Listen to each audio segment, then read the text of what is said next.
worthy proclaim in the presence of many witnesses, and entrust them to reliable people who will be able to teach others also. Take the teachings you heard me proclaim in the presence of many witnesses, and entrust them to reliable people who will be able to teach others also. Take the teachings you heard me proclaim in the presence of many witnesses, and entrust them to reliable people who will be able to teach others also. Take the teachings you heard me proclaim in the presence of many witnesses, and entrust them to reliable people who will be able to teach others also. 2 Timothy 2:2. Hallelujah, 2 Timothy 2:2. Praise the Lord. 2 Timothy 2:2. You and me, let us proclaim the gospel. 2 Timothy 2:2. Hallelujah. 2 Timothy 2:2. Praise the Lord. 2 Timothy 2:2. You and me, Let us proclaim the gospel of Jesus Christ. Take the teachings you heard me proclaim in the presence of many witnesses, and entrust them to reliable people who will be able to teach others also. take the teachings you heard me proclaim in the presence of many witnesses, and entrust them to reliable people who will be able to teach others also. 2 Timothy 2:2. Hallelujah, 2 Timothy 2:2. Praise the Lord. 2 Timothy 2:2. You and me, let us proclaim the gospel. 2 Timothy 2:2. Hallelujah. 2 Timothy 2:2. Praise the Lord. 2 Timothy 2:2. You and me, Let us proclaim the gospel of Jesus Christ. The harvest is plenty, but the workers are few. But as for me and my house, we will serve the Lord. We will serve the Lord.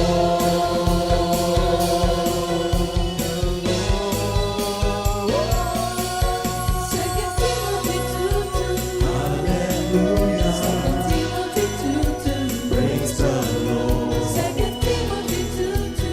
You and me, let us proclaim the gospel. 2 Timothy 2:2.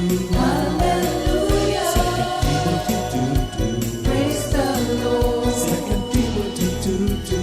You and me, Let us proclaim the gospel of Jesus Christ. 2 Timothy 2:2. Hallelujah. 2 Timothy 2:2. Praise the Lord. 2 Timothy 2:2. You and me, let us proclaim the gospel. 2 Timothy 2:2. Hallelujah. 2 Timothy 2:2. Praise the Lord. 2 Timothy 2:2. You and me, let us proclaim, live up His name, delighting the Lord for His goodness. Let us proclaim, live up His name, delighting the Lord for His goodness. Let us proclaim, live up His name, delighting the Lord for His goodness. And He's God.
mula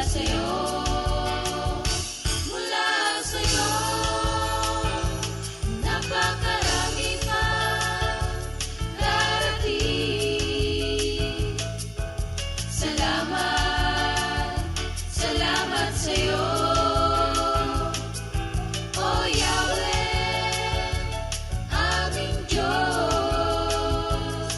Ika'y hindi magbabago.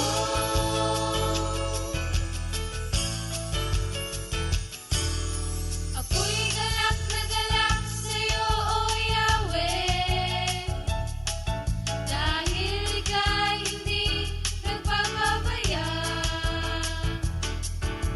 Ako'y galak na galak sa'yo, O Yahweh, dahil ika'y hindi nagpapabaya.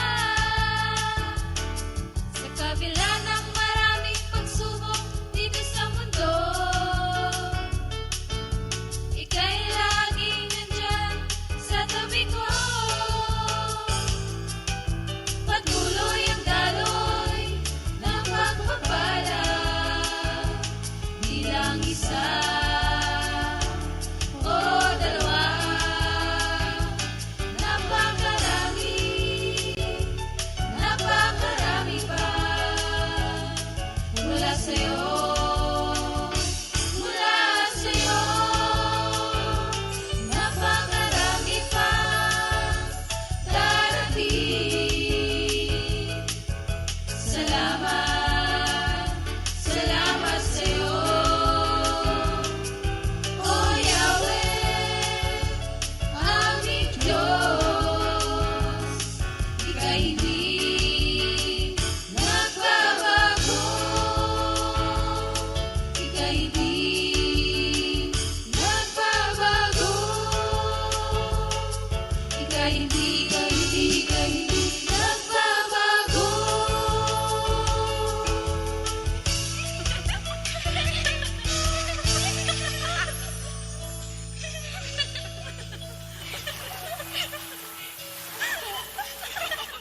Purihin ang Diyos, magandang umaga po sa ating Panginoon at sa inyong lahat, sa ating mga kapatiran na lagi pong sumusubaybay dito sa GFJ. Good morning everyone. Good morning Lord. Good morning everyone. Good morning Jesus. Manalangin tayo mga kapatid. Diyos amang dakila, nagpapasalamat po kami sa umagang ito na muli ang aming katuwang lupa ay pinalalakas mo at ang aming espiritu ay patuloy na pinapatnubayan mo ng iyong mga salita na nagbibigay kapangyarihan sa amin upang maproklama ang iyong mabuting balita. Kaya naman po sa umagang ito, Lord, humihingi kami ng tulong again sa banal na espiritu na siyang magdidikta sa amin kung ano ang aming ipapahayag upang ang lahat ng aming sasabihin ay manggagaling lamang sa Kanya. We give you the praises, we give you the honor. In Jesus' name we pray. Amen. Para po sa ating memory verse of the week sa James 1 verse 12. James 1:12, Blessed is the man who endures temptation, for when he has been approved, he will receive the crown of life which the Lord has promised to those who love Him. O sa Tagalog version. Sa Tagalog, Santiago 1:12, mapalad ang taong nagtitiis ng pagsubok sapagkat kapag siya ay subok na, siya'y tatanggap ng putong ng buhay na ipinangako ng Panginoon sa mga nagmamahal sa Kanya. Praise the Lord. Purihin ang Diyos sa pagbasa ng kanyang mga banal na salita. Good morning, Lord. At sa ating pong lahat ngayong umaga, sumaatin ang pagpapala at ang banal na espiritu sa ating pong pag-aaral. Ang ating pong topic ngayong umaga ay tungkol sa resurrection, ang muling pagkabuhay ng Panginoong Hesukristo. At naririto yan sa Matthew 28:5 up to 7. Matthew 28:5-7. The angel spoke to the women, "You must not be afraid," he said. "I know you are looking for Jesus who was crucified. He is not here. He has been raised just as he said. Come here and see the place where he was lying. Go quickly now and tell his disciples, he has been raised from dead. Sa Tagalog mga kapatid, ngunit sinabi ng anghel sa mga babae, huwag kayong matakot. Alam kong hinahanap ninyo si Jesus na ipinako sa krus. Wala na siya rito sapagkat siya'y muling nabuhay gaya ng kanyang sinabi. Halika kayo, tingnan ninyo ang hinimlayan niya. Magmadali kayo at ibalita sa kanyang mga alagad na siya'y muling nabuhay. Mauuna na siya sa inyo sa Galilea. Makikita niyo siya roon.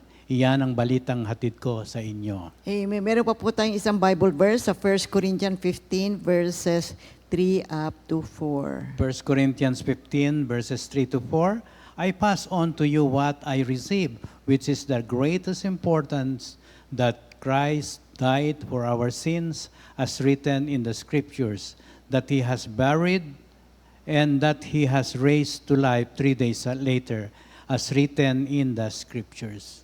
Sa Tagalog mga kapatid, 1 Korinto 15:3 hanggang 4, sapagkat ibinigay ko sa inyo bilang pinakamahalaga sa lahat ang tinanggap ko rin, na si Kristo'y namatay dahil sa ating mga kasalanan, tulad ng sinasabi sa kasulatan, inilibing siya at muling nabuhay sa ikatlong araw, tulad din ng sinasabi sa kasulatan. Okay, pansinin po ninyo ito mga kapatid. Dito sa starting with verse 7 ng Matthew 28, sabi ng anghel, magmadali kayo doon sa mga babae na naroroon.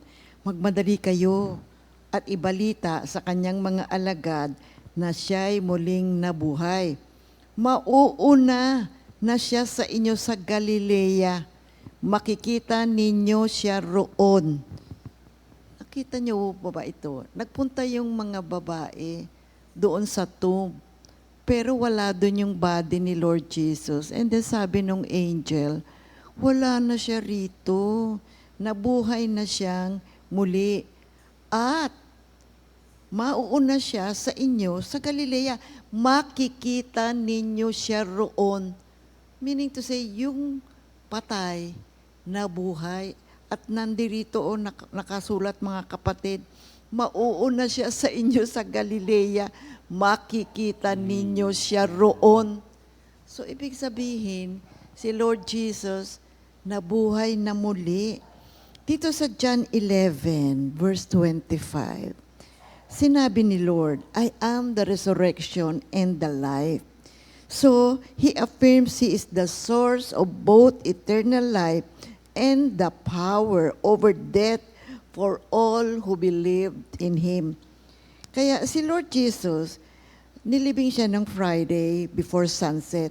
And then, He rose on Sunday morning, fulfilling the prophecy of rising on the third day. Sa Matthew 16:21, Matthew 28:6, Mark 9:31, Luke 18 verse 33, John 19 verses 38 to 42, John 20 verse 1, and 1 Corinthians 15 verse 4.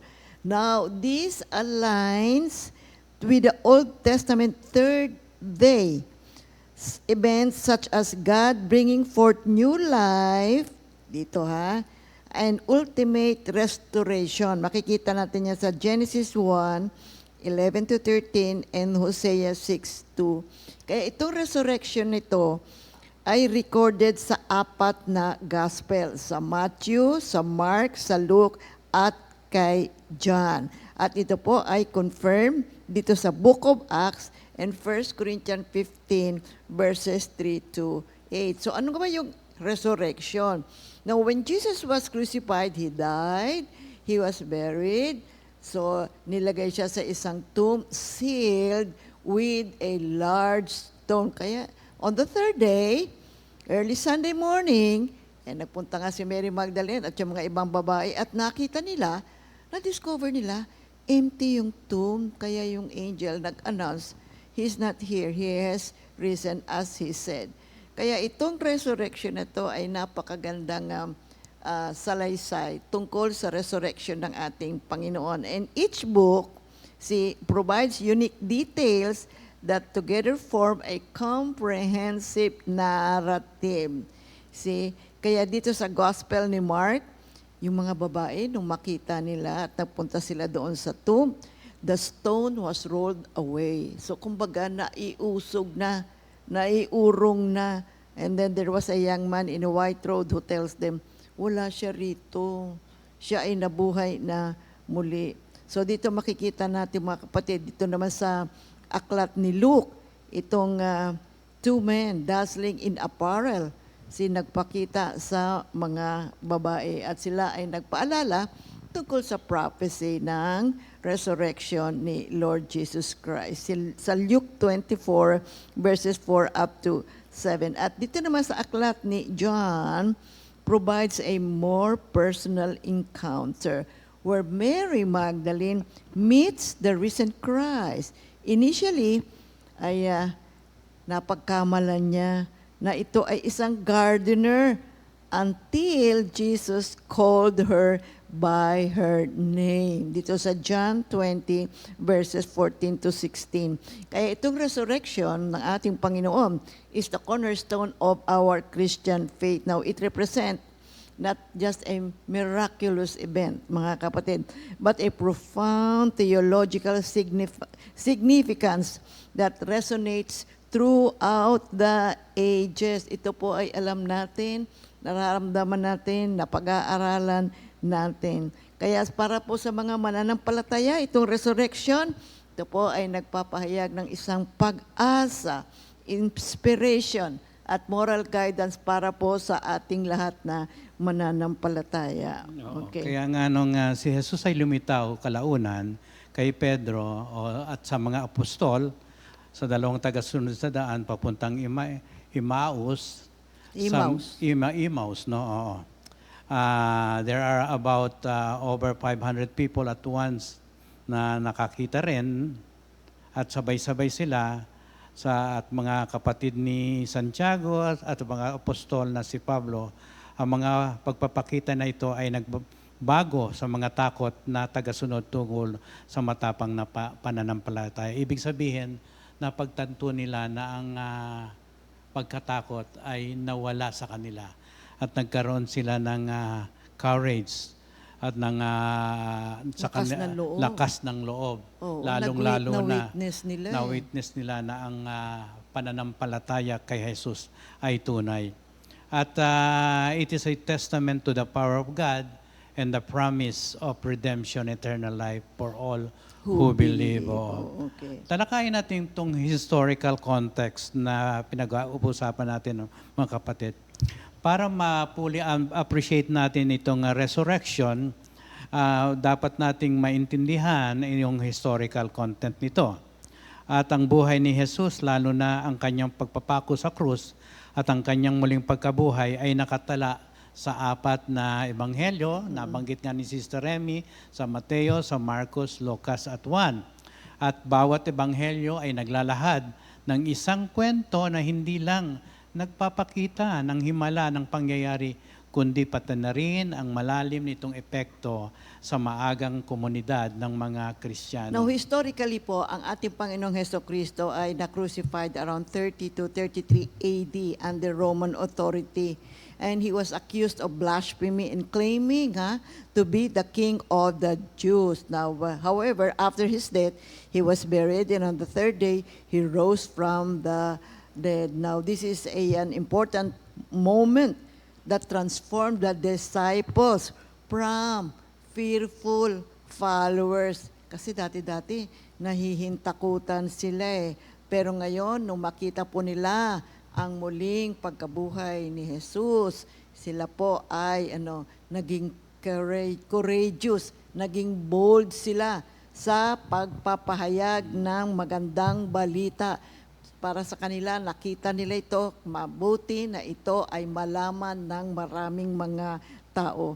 Kaya yung resurrection of Christ, foundational event po yan sa ating pananampalataya. At ang victory ng kamatayan ng ating Panginoong Jesucristo ay nagpapahayag ng kanyang divine nature. Kaya ito po ay laging sinicelebrate sa Christian world, particularly on Easter Sunday. And this is considered now the cornerstone of our Christian faith. You see, Jesus was resurrected to demonstrate His divine authority. He conquered death, He fulfilled the prophecy, and assured the believers of eternal life. Oo. Kaya nga po itong nature ng kanyang resurrection ay was physical yet transformed. What does it mean, mga kapatid? Na Jesus can be touched, ate with His disciples, and entered locked rooms, indicating a glorified body rather than purely spiritual or resuscitated form. No? Ito pong empty tomb was never disputed by Jewish authorities, who instead claimed the body was stolen, confirming the historical reality of the resurrection.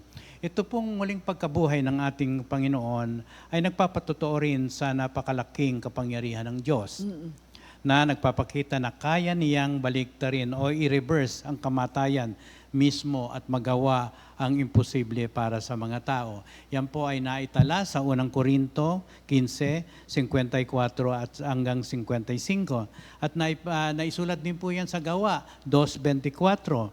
Ipinapakita nito ang kapangyarihan ng Diyos sa buhay at kamatayan at ang kanyang kakayahang magbigay ng bagong buhay mula sa tila dito po sa tila pagkatalo na natin, mga kapatid. Okay. Marami po ang, during that time, marami nagsasabi, hindi, kinuha nila, the body was stolen. Sabing ganyan.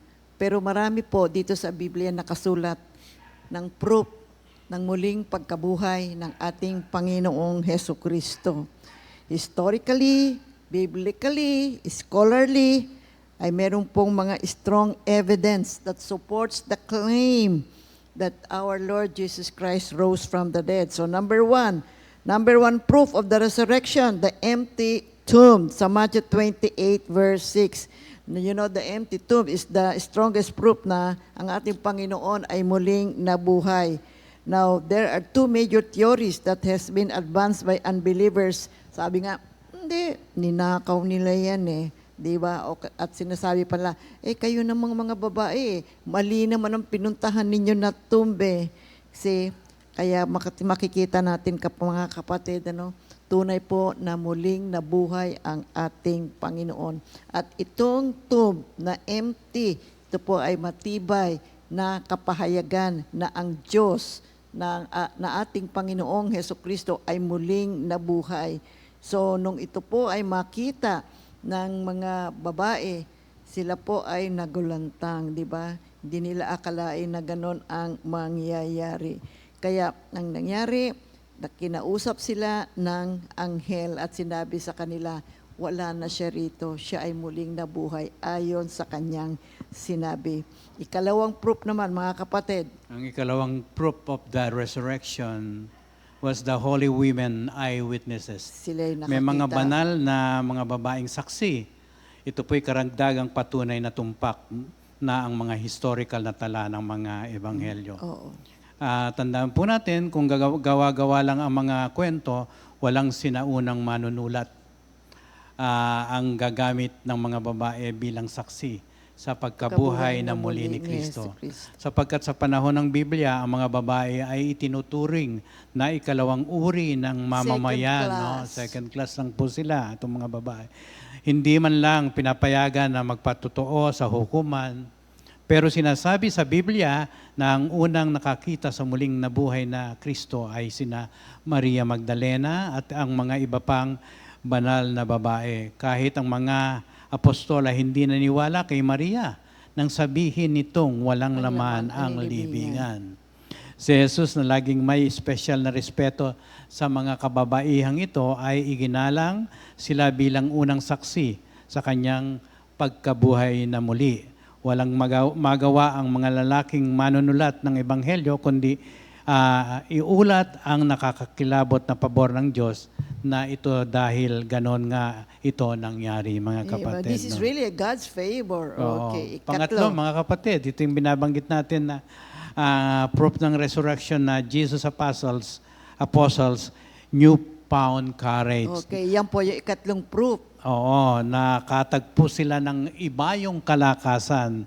Ito po'y naisulat sa mga gawa Acts 4:13. Namangha ang mga kasapi ng konseho nang makita kung paano katapang sina Pedro at Juan at malaman na sila ay mga ordinaryong tao na walang edukasyon.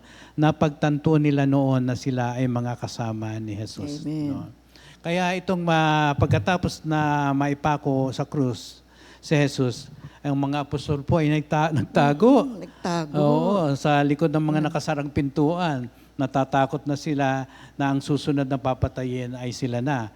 Ngunit may nagbago sa kanila mula sa pagiging duwag tungo sa matapang na mangangaral. Sapagkat alam ng sinumang nakakaunawa sa karakter ng tao na hindi nagbabago ng malaki ang mga tao ng walang malaking impluensya. So yung pagkabuhay muli ng ating Panginoon ay malaking impluensya para sa ating sila sa mga apostol, no? Ang impluensyang ito ay ang makita ang kanilang masters, si Jesus na muling nabuhay mula sa kamatayan. Nagpakita si Kristo sa kanila sa nakasarang silid, sa baybayin ng dagat, ng Galilea at bundok ng mga Olibo. Matapos makita si Jesus na buhay, umalis si Pedro at ang iba pang sa nakasarang pinto at ipinangaral ang muling nabuhay na Kristo. Hindi natatakot sa mga aring mangyari sa kanila. Tumigil sila sa pagtatago dahil alam nila ang katotohanan. Sa wakas ay naunawaan nila na si Jesus ay Diyos na nagkatawang tao na nagliligtas ng tao mula sa kasalanan. Take note, lumakas ang kanilang loob. Nung matapos ipako, natakot sila. No? Napako na yung master nila eh. Pero nung makita nila ang Panginoong Hesukristo, lumakas ang loob nila. Sapagkat ngayon naunawaan na nila ang lahat ng mga sinasabi ni Kristo tungkol sa Kanya, tungkol sa Kanyang kamatayan at tungkol sa Kanyang muling pagkabuhay. Totoo yan, kapatid. Kapag talaga na-reveal sa atin ang tungkol sa ating Panginoon, lalakas talaga ang loob mo eh. Well, sa umpisa, kapag hindi mo pa naunawaan, magkakaroon ka ng takot. Pero kapag ito po ay tunay na nahayag at salamat sa Diyos, binibigyan tayo ng ganitong mga pag-aaral na nagiging malakas na po ang loob natin. Kaya nakita natin yung mga apostol, naging malakas na ngayon ang loob nila sa pangangaral tungkol sa ating Panginoong Hesukristo. Kaya yung ika-4 na resurrection, proof na resurrection, nagbago ang buhay ni James at saka yung ng ibang mga apostles at mga tao. Dito pa rin po yan sa Acts 4:13. Kaya ngayon, matibay na ang kanilang loob, malakas na ang kanilang loob. Diba? Ito ngang si James, diba? He became a courageous leader of the Jerusalem church. You see? Why? Because nalaman nila, napagtanton nila, totoo ang tungkol sa mga inuulat ng Panginoong Hesukristo tungkol sa Kanya. Kaya before the resurrections, takot sila, natatakot. Pero ngayon, very willing na sila. Ngayon, alam na nila ang katotohanan. Alam nyo, willing pa silang mamatay na ngayon. See, rather na sabihin nila na hindi totoo sinasabi ko or recant their testimony, hindi po. Nakita na po nila talaga, nakasama nila bago namatay, pagkatong namatay, tapos nakita nila yung muling pagkabuhay, ay talaga po lalakas talaga ang loob. At yung ganun nga ang nangyari sa kanila. Kaya itong pagbabagong ito, yung resurrection, nakapagdudulot po ng bagong buhay, transformation. Kaya ngayon, yung mga disciples, wala na po silang takot. See, they are now ready to face persecution. Many are now willing to die for Jesus, mga kapatid. Okay, ikalimang proof ng resurrection. Ito pong tinatawag nating large crowd of eyewitnesses, no? Naisulat ito po sa Unang Korinto 15:5 hanggang 7. Sinasabi po na siya ay nagpakita kay Pedro at pagkatapos sa lahat ng 12 apostol. Pagkatapos magpakita siya sa higit 500 katagasunod niya ng sabay-sabay sa kanila. Karamihan sa kanila ay buhay pa rin kahit na ang iba ay namatay na. Sa verse 7, pagkatapos napakita siya kay Santiago at pagkatapos ay sa lahat ng mga apostol. Imagine, nagpakita ha, mga kapatid. Oo. Meaning Ito- to say, nabuhay. Yes, so ito pong large crowd of more than 500 eyewitnesses saw the risen Christ at the same time. Binanggit dito. Ito po'y naitala ni Apostol Pablo sa unang Korinto 15:6, no? Sinabi niya sa karamihan, sa mga kalalakihan at kababaihan na ito ay buhay pa noong isinulat niya ang liham na ito, mga 55 AD. AD. Kaya wala pong duda, ikinuwento nila sa iba ang himalang ito. Ngayon, sinasabi ng mga psychologists na imposible para sa mga napakaraming tao na sabay-sabay makaranas ng pare-parehong Guni-guni. guni-guni, no? Oo. Mayroon ding mas maliliit na grupo na nakakita sa muling nabuhay na Kristo tulad ng mga apostol at sina Cleopas at ang kanyang mga kasama. Pareho nilang nakita ang parehong bagay at sa kaso ng mga apostol, hinawakan nila si Jesus at pinanood siya na kumain ng pagkain. Amen. Pinabulaanan pa ang teoryang guni-guni dahil matapos ang pag-akyat ni Jesus sa langit, tumigil ang pagpapakita sa Kanya. Ang dami ng mga saksi, ilan ay pampubliko at ang ilan ay naitala agad, ay nagpapakita na ang muling pagkabuhay ay batay sa testimonya ng lipunan imbes na pribadong mahiwagang karanasan. Amen. So mga dito po kapatid, no? nagpakita ang ating Panginoon sa napakaraming tao at sila ay nagtestify na ang Diyos na ating Panginoong Hesukristo ay muling nabuhay. So ika-anim na fruit ng resurrection, conversion of Paul. Si Paul ay na-convert, yung kanyang pagbabagong buhay natala sa napaka-dramatikong pagbabago sa Biblia. Kasi si Saul, ayan, isang agresibong taga-usig ng unang Kristiyano. Nang magpakita ang nabuhay ni Kristo kay Pablo sa daan sa Damascus, naging pinakatatagang misyonaryo si Pablo. Matatag, matibay, malakas ang loob na nagpapahayag ng tungkol sa ating Panginoon. Dumaan siya sa 5 pagpapalo, 3 pambubugbog, 3 bangkarota, pambabato, kahirapan, at mga taong nanunuya. Oo, nagkikriticize sa kanya. Pero sa huli, pinapatay siya ng Emperador Romano na si Nero sa pamamagitan ng pagbibigay ng ulo dahil tumanggi si Apostol na tanggihan ang kanyang pananampalataya kay Lord Jesus, mga kapatid. You know, before Paul became an apostle, he is persecuting the Christians. Kaya dramatic po talaga yung conversion ni Paul. But he became a very, very zealous promoter or preacher ng magandang balita at ang lahat ng tungkol sa ating Panginoong Hesu Kristo. Kaya dito naman tayo sa ikapitong proof ng resurrection. Ito pong they died for Jesus. What does it mean, mga kapatid? Hindi natin mabilang, countless people have died for Jesus. Absolutely certain that the resurrection of Christ is a historical fact, no? Kaya traditionally, 10 of the original apostles died as martyrs for Christ, no? As did the Apostle Paul. Hundreds, perhaps, thousands of early Christians died in the Roman arena, no? And in prisons for their faith, mga kapatid, no? At masasabi natin na sa mga namatay nito, sila po'y naniwala na totoo ang resurrection. Kaya even today, people meron pong mga persecution nangyayari sa mga iba't ibang bansa dahil sa pananampalataya kay Kristo Jesus.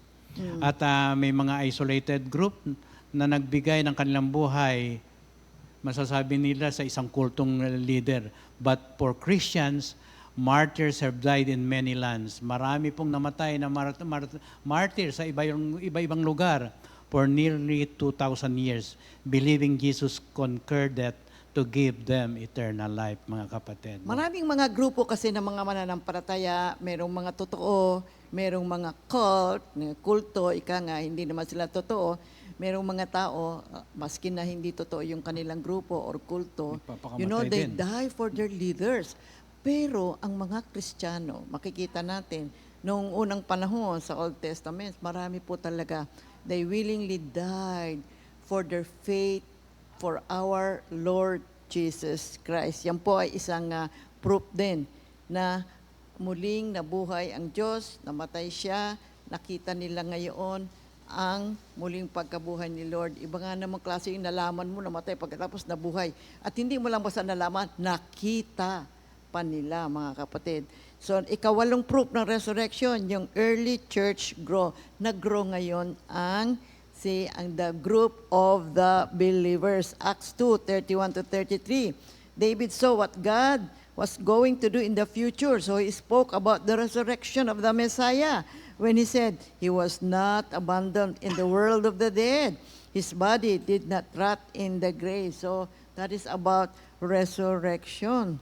You see, verse 32, God raised this very Jesus from death, and we are all witnesses to this fact. Now, he has been raised to the right side of God, his Father, and has received from him the Holy Spirit as he had promised. Kaya nag-grow po ang early Christian church.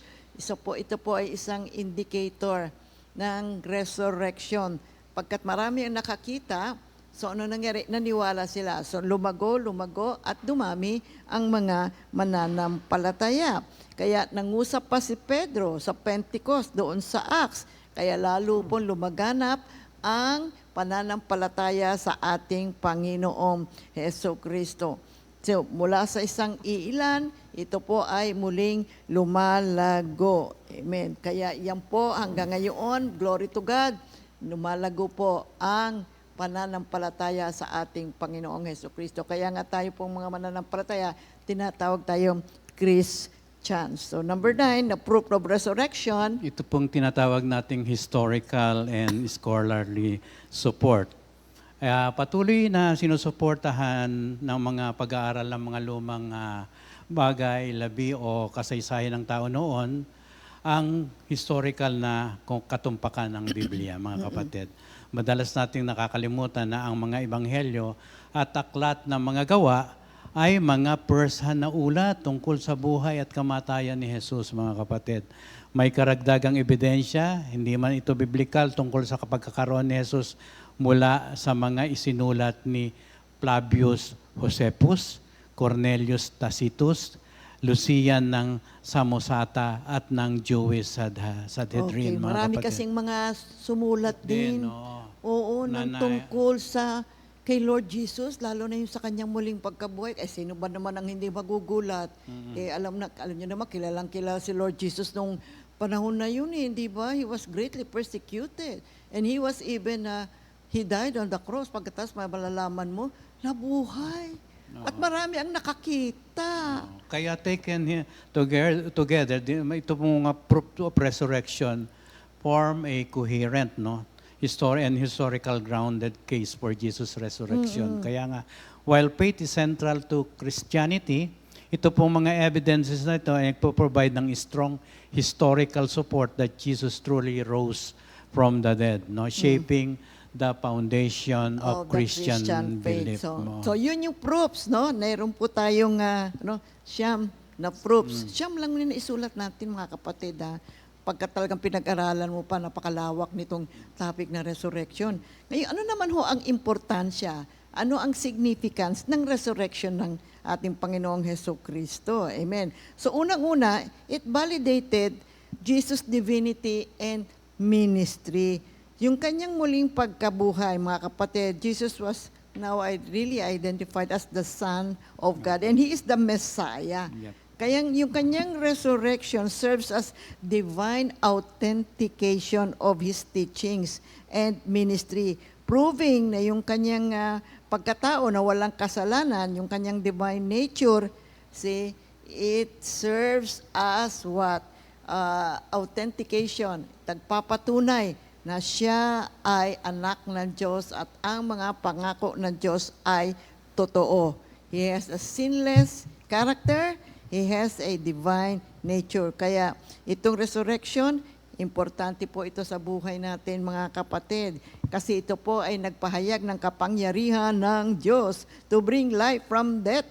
See, now, ang pangyayaring ito ay nag-confirm po ng divinity at ito po ay nagtuturo sa atin bilang mga mananampalataya ng daan patungo sa ating kaligtasan.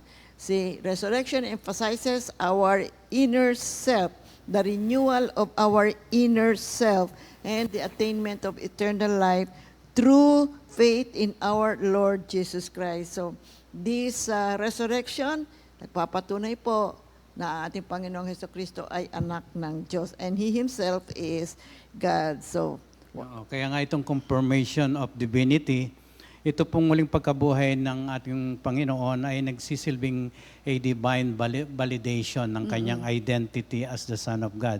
Sinasabi po ng mga scripture is, na kinoconnect po ito muling pagkabuhay niya at ang confirmation ng His divine nature as stated in Romans 1:4.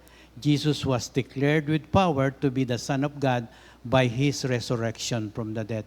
Kaya itong event na ito vindicated His claims and demonstrated that God affirmed His mission and authority, mga kapatid. okay, ikalawang significance or importance. Pangalawang significance po, yung pong validation of Christ's sacrificial death. No? Ito pong pagpapatunay sa sakripisyong kamatayan ni Kristo.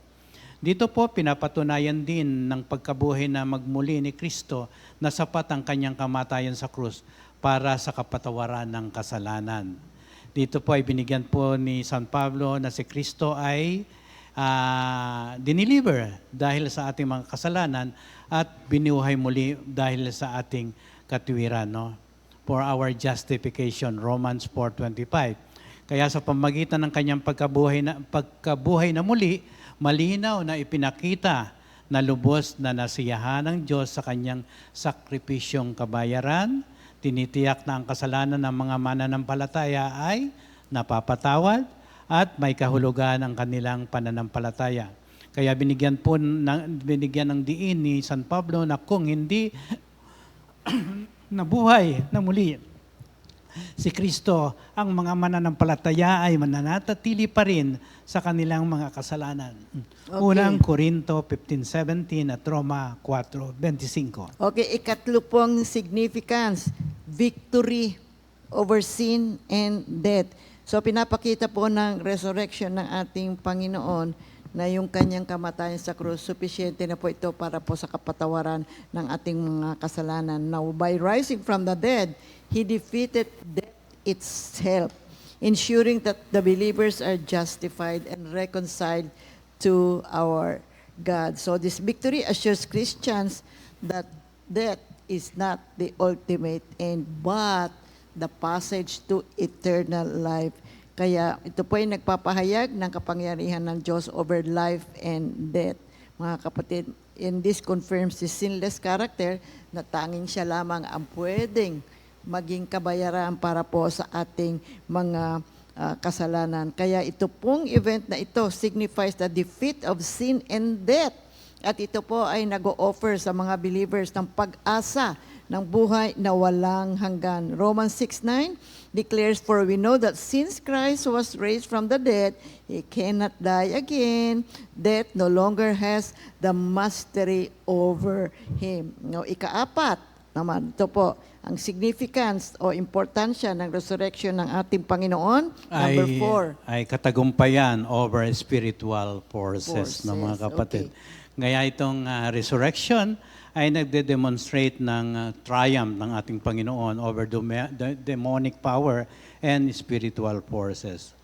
By being raised from the dead, Jesus is seated at the right hand of God with all authority subjected to Him, symbolizing His ultimate victory over evil.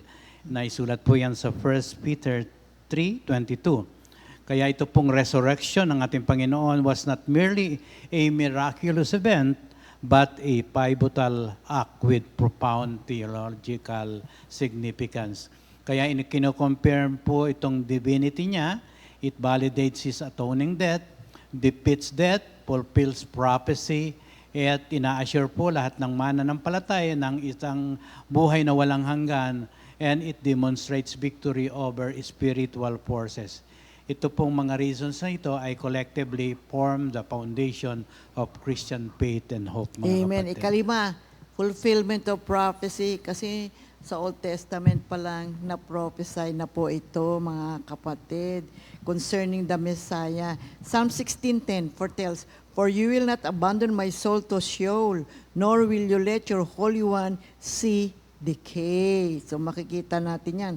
Kaya si Peter dito sa Acts 2:31 interprets this as a prophecy of Christ's resurrection. Foreseeing this, even David spoke about the resurrection of Christ, that He will not be abandoned to Hades, nor did His body see decay. Kaya ang resurrection po ay nagfulfill ng Old Testament prophecy. Yung Isaiah 53, it foreshadowed the Messiah's victory over death. Kaya yung muling pagkabuhay ng ating Panginoong Heso Kristo, ito po ay napaka-milagrong pangyayari, a miraculous event that restored our relationship with God. Kaya ine-emphasize ngayon ni Paul na without the resurrection, faith would be futile.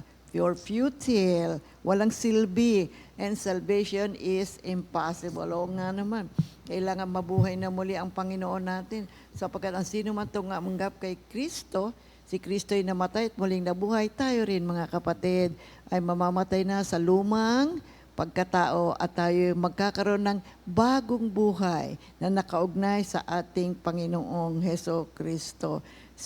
Kaya si Lord Jesus, yung kanyang kamatayan, yung kanyang resurrection, ito po ay na-prophesy at ito ay na-fulfill ng ating Panginoong Heso Kristo. Now, ikalimang significance. Ay, napaka-importante nitong ikalima, no? Ito po ay resurrection of the believers, mga kapatid. Tinitiyak nito na ang muling pagkabuhay ni Jesus, ang mga mananampalataya, ang kanilang sariling pagkabuhay na muli ay mangyayari, mga kapatid. Naisulat po yan sa 1 Corinto 15:20, 22 at Hebreo 10:12 na nagbibigay ng pag-asa at motivation para tisin ano man ang pagsubok na dumarating sa atin sa pangkasalukuyan. At tinihikayat din po tayong maglingkod ng tapat. 1 Corinto 15:58. Kaya hindi ito katulad ng ibang reliyon. Ang Kristiyano ay may mga tagapagtatag na nalampasan ang kamatayan, na nangangako ng muling pagkabuhay para sa kanyang mga tagasunod. Ang muling pagkabuhay ni Jesucristo ay ang pundasyon ng pananampalatayang Kristiyano na nagpapakita ng kapangyarihan ng Diyos laban sa kamatayan at nagpapatunay ng pagka-Diyos ni Jesus at nangako ng buhay na walang hanggan para sa mga nananalig at nananampalataya sa Kanya.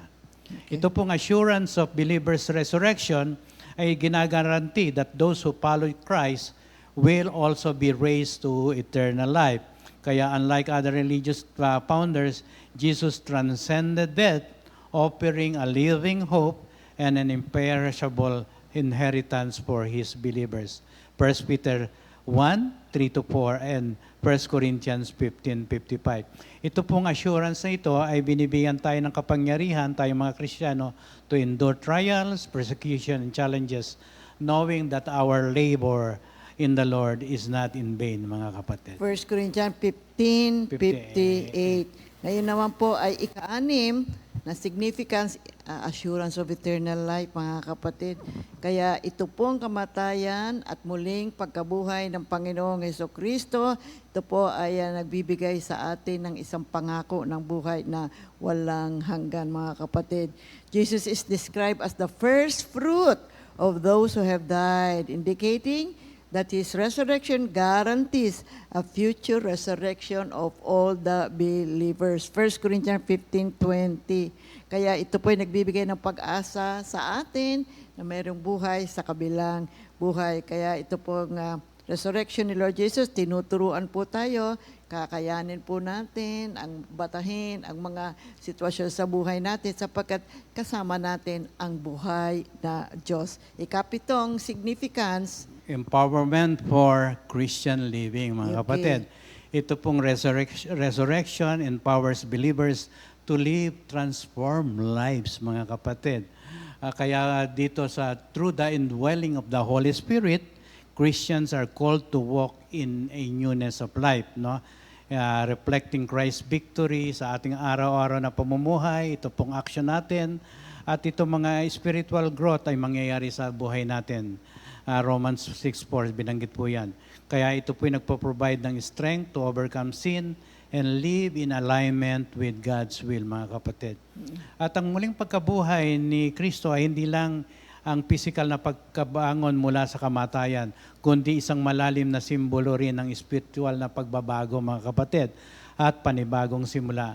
Sa Kristyanismo, ito ay kumakatawan sa tagumpay laban sa kasalanan at kamatayan. Ito po rin nagbibigay na sa mga mananampalataya ng katiyakan ng buhay na walang hanggan at possibility ng pagtubos. Ipinapakita rin dito na kahit nasa pinakamadilim na sitwasyon, may potential para sa muling pagsilang, pag-asa at pagpapanumbalik. okay, Mga kapatid. ikawalo naman po. The resurrection symbolizes hope and redemption. So, ang resurrection ni Lord, nagbibigay ng pag-asa, ng renewal, at promise ng redemption for the lost and broken. It assures us, the believers, na no matter anuman ang ating mga circumstances sa ating buhay, transformation and spiritual revival are possible. Ito po ay nagpapahayag din ng limitless love and mercy ng ating Panginoon. At ito po ay nagbibigay sa atin ng comfort at inspiration sa lahat ng mga nagtitiwala sa ating Panginoon. So number 9, Christian faith is meaningless without resurrection. Number 10. Number 9. 9, yeah. Christian faith is meaningless without Okay. resurrection. Okay. So, ine-emphasize ni Paul ngayon na yung preaching, mabuti yan. Pero, alam niyo po, kung wala po yung resurrection, ito po yung matibay na na proof ng tungkol sa Panginoon Siya ay dumating, siya ay namatay, at muling nabuhay. Kaya itinuturo nga natin sa mga tao na ikaw, kapag tinanggap mo si Lord Jesus, mamamatay ang lumang buhay at magkakaroon ka na ngayon ng bagong buhay na nakaugnay sa ating Panginoon. So, yun yung ating pananampalataya. Kaya kung walang resurrection, diba, meaningless yung ating faith. Yan ang sinasabi ni Paul dito sa 1 Corinthians 15:14. And if Christ has not been raised, our preaching is worthless, and so is your faith. Nandito tayo sa number 10. Kaya nga, itong ating tinatalakay ngayon ay nagbibigay din po sa atin ng personal growth and transformation. Oo, Sapagkat magbabago ka. sapagkat ine-emphasize po ni Pablo that without the resurrection, ito pong Christian preaching and faith ay would be meaningless. Binanggit nga dito sa 1 Corinthians 15:14. Kaya itong resurrection ay nagre-represent ng spiritual evolution na tinatawag natin. Ini-invite po ang bawat isa to seek awakening, di-deepen ang ating pananampalataya at mag-cultivate ng meaningful relationship with the divine person of Jesus Christ. At spiritually, ito pong resurrection ay kino-convey ang triumph of light over darkness and the opportunity for second chance. Kaya ito pong mga tao na hindi pa tinatanggap si Kristo at patuloy sa kanilang makasalanan, magbago na po tayo, mga kapatid. Bigyan po natin ng kahalagahan ang kamatayan at muling pagkabuhay ng ating Panginoon. Kaya po in-encourage ang bawat isa na let go of past failures. Embrace po natin ang mga pagbabago na mangyayari sa ating buhay at makakakita po tayo ng new purpose ang ating buhay. Ito pong personal experiences of overcoming challenges, ito pong paghihil ng mga emotional na pain, reinventing oneself are considered forms of spiritual resurrection din po, mga kapatid. Nire-reflect nito ang ating ang ating growth and inner renewal. Kaya ina-align din po nito with a broader spiritual principle, itong buhay natin na maaring paikot-ikot lamang, pero tandaan po natin, pag nakakonekta ka sa ating Panginoon, magkakaroon po ng tunay na growth and transformation sa ating buhay. Okay, that's why resurrection inspires hope, courage, and the pursuit of spiritual growth. So, ika-11, ito pong resurrection ay eyewitness testimonies and appearances. Marami po kasi ang talagang nakakita.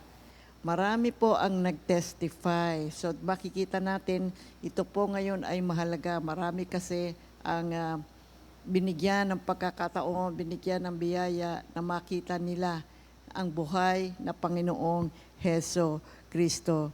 So, after His resurrection, so Jesus appeared to His disciples and others over a period of 40 days. 40 days, okay. Kaya itong mga appearances na to serve to strengthen the faith of His followers and commission them for ministry.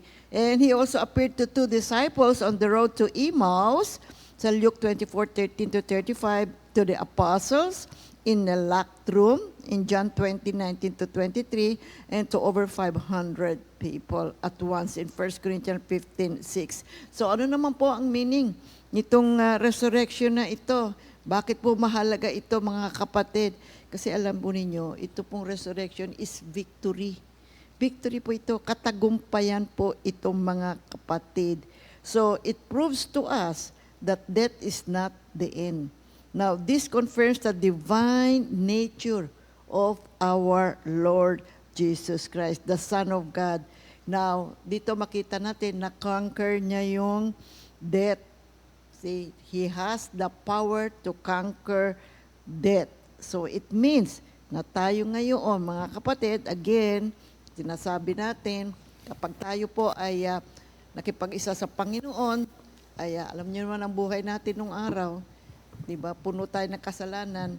Ano ang meron sa atin? Anong pag-asa meron sa atin? Ngunit dahil sa kamatayan at muling pagkabuhay ng ating Panginoong Heso Kristo, may bagong buhay, may bagong pag-asa, may renewal.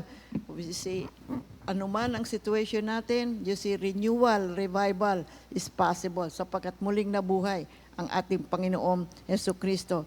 Kaya itong resurrection gives us victory over sin, death, and fear. It's now the ultimate symbol, you see, ng pag-asa. Ano man ang sitwasyon natin, madilima, mahirap man, mga kapatid, kasama natin ang ating Panginoong Heso Kristo. So, paano natin maia-apply itong resurrection na ito sa buhay natin ngayon, mga kapatid? Kaya ito resurrection, tayo po ay pinaalalahanan na no matter how challenging yung mga buhay natin sapagkat araw-araw, alam niyo naman, iba-ibang nagaganap sa ating buhay, we have hope. Sapagkat kung na-conquer ng Panginoon ang kamatayan, ang death, well, matutulungan din niya tayo, mga kapatid. He can always help us to overcome. No matter what we are facing, is it big or small, kaya po tayong tulungan ng ating Panginoon sapagkat siya'y muling nabuhay. At dito makikita po rin natin ang purpose and transformation. Kung makikita natin ngayon, kung ang buhay natin, wala tayong purpose, hindi mo alam kung anong gagawin mo, hindi mo alam kung anong mangyayari bukas, di ba, ganoon. Sa pamamagitan po ng resurrection ng ating Panginoon, tanghalin natin, kilalanin natin ang kanyang muling pagkabuhay, kapatid. Ito po ay magbibigay ng kapangyarihan sa atin upang ang ating buhay mabago. That's why the study of the resurrection invites us to follow Him. See? Because God has paid a price to redeem us, mga kapatid. And then eternal life, umasa po tayo sa buhay na walang hanggan na ipinangako para po sa lahat ng mananampalataya. So hindi po ito isang ancient event na nangyari lang noong araw, mga kapatid. The power of the resurrection of our Christ is powerful up to this time, mga kapatid. So may meaning po yan para po sa ating lahat. So kapag tayo po ay dumadating sa atin na unsure tayo sa buhay natin, ano ba mangyayari sa kinabukasan, remember na ang ating Panginoong Hesukristo, Christ has died, Christ has risen, Christ will come again. Naririyan ang Panginoong Hesukristo. Siya ay muling nabuhay. Glory to God, mga kapatid. Napakalawak pala nitong resurrection. Tuloy natin sa next week, mga kapatid. Okay, purihin ng Diyos. Batiin naman natin ang mga may birthday. Ay, Sister Letty Garcia, Happy birthday, Oh, Sister August Letty Garcia. 21. Sister Letty, happy birthday. Yeah, Si sis- Ann Beltran. Happy birthday, Sister Kyla Ann Beltran. Aranda. Sister Kyla Aranda. Margaret Batalier. Oo. Praise the Lord. Glory to God. Hallelujah. Purihin ang banal na pangalan ng Panginoon. At sa inyong lahat, happy birthday! Happy birthday.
Glory to God, purihin ang banal na pangalan ng ating Panginoon. Salamat sa Diyos sa pag-aaral na Kanyang ibinigay sa atin ngayong umaga. At para po sa ating mga announcements, Comfy Kapas 28th Anniversary, August 22, 2026. Ay kapatid, Saturday, 8:30 a.m. Ano ba yan? Sheps Buloy Function Hall. San Nicolas, Capas, Tarlac, kindly coordinate with Minister Ed Galletes, especially yung Paniki at Kuya po outreaches, attend po kayo dyan, mga kapatid. And then we have this next announcement, Comfy Baguio's 27th anniversary, August 23. Now, this Sunday, 10:30 a.m., City Light Hotel, 245 Upper General Luna Road, Baguio City. Unlimited merienda buffet, no charge per head, but welcome po yung love gifts, donations, and gifts po. Okay naman yan. Okay lang po yan, mga kapatid. Kindly coordinate with Minister Andy Magadia or Sister Fritz Lailo. Then, ito na, Comfy East 30th anniversary naman. August 29, the following Sunday, 2026. 8:30 a.m., 1 Cainta Auditorium, Bonifacio Street, Cainta, Rizal. Stand up and be counted. At ang kanilang Bible verse, 1 Timothy 1 verse 12. Stand up and be counted. Meron po silang t-shirt. Kung kayo po interesado, please coordinate with Sister Bebot Perez at yung adult t-shirt is 300. Yung children, 200. Okay. Ang ganda ng kanilang design, ito naman po yung para sa atin. 45th anniversary ng ating Comfy. October 23 to 25. Matagal pa yung mga kapatid, maghanda na po kayo, mag-ready tayo, ipon-ipon na po tayo mga kapatid. At yung ating Bible verse, Psalm 92 verse 1, Toda Adonai Yeshua. See, White Rock Beach Hotel and Water Park, Mojica Street, Matain, Subic, Zambales, Subic. Okay. So, special program Friday, seminar for CSM, couples, widow, at mga may edad na singles. On Saturday, we have water baptism and our anniversary celebration. And Sunday, we have our fellowship. Nakapost po sa ating Facebook page ang rates. Rates are per person, per overnight, minimum of 20% partial payment for reservation. Kids up to 5 years of age are free, but no food and no bed. Check-in is 3 o'clock p.m., but if your room is available, the earliest check-in is 1 p.m. Now other inclusions, use of pools and beach access, 30 minutes kayak per person. Now, they also have other charges for other activities, mga kapatid. So, okay, what else do we have? So, maraming salamat, Panginoon, sa malayang oras na binigay mo sa amin upang mag-aral ng inyong mga banal na salita. Okay, closing prayer. Mga kapatid, tanggapin natin ang pagpapala ng Diyos sa number 6:24-25. Pagpalain kayo ng Diyos at patuloy na ingatan. Paliwanagin nawa ng Diyos ang kanyang maliwanag na mukha at patuloy kayong kahabagan. Ilingap nawa ng Diyos ang kanyang maliwanag na mukha at patuloy kayong bigyan ng kapayapaan. All for His glory. In Jesus' name we pray. Amen and amen. Now we have a repeat new song of the week titled Ikaw ang Diyos, composed by Minister Ed Gallete. So glory to God. Hallelujah. God bless everyone.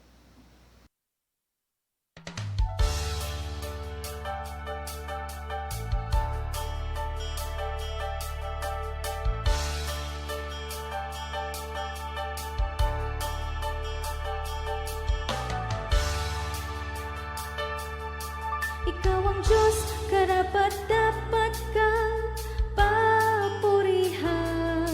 Ikaw ang Diyos, karapat-dapat kang pasalamatan.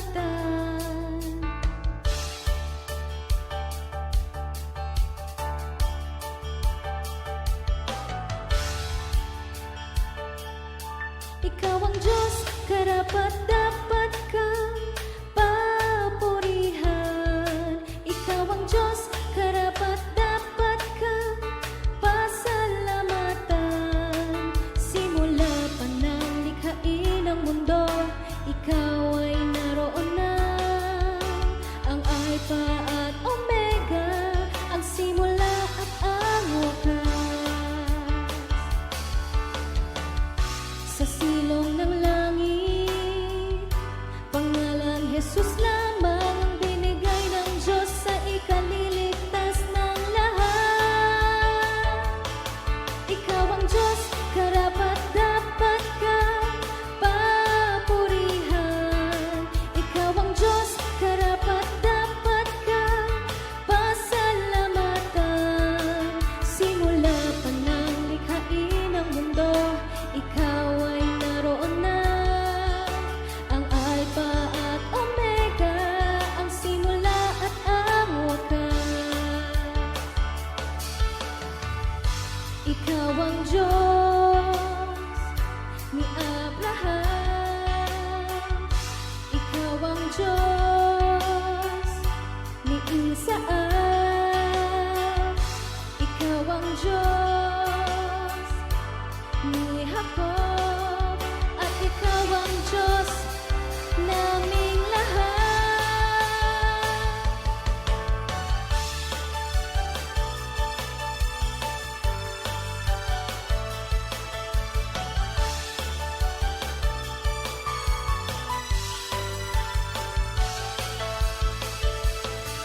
Ikaw ang Diyos, karapat-dapat kang papurihan. Ikaw ang Diyos, karapat-dapat kang pasalamatan. Simula pa ng likhain ng mundo, ikaw ay naroon na. Ang Alpha at Omega, ang simula at ang wakas. Sa silong ng langit,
2 Timothy 2